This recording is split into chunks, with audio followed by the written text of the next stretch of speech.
How to change email in Amazon account. Let's get started. Launch your Amazon app. Here we go. Make sure you have already logged into your account. Now at the bottom, you're going to find different options. Click on this one icon given at the bottom middle. Now click on this option, your account. Now over here, you're going to find different sections. Head towards the section of account settings. Under that, you will find the option of login and security. Open it.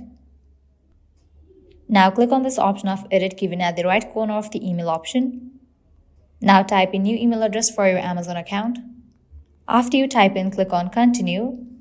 Now you'll receive OTP in your email address that you have just entered. So you can close this and check your mail. At the top, you can see that Amazon has sent me the mail. You'll also receive similar kind of mail. Open it. So here is the code. You can copy this code. Now close this, launch your Amazon app and paste it over here. Click on continue.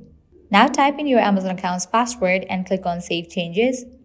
With that, your email address will be updated. Well, this is how you can easily change email in Amazon account.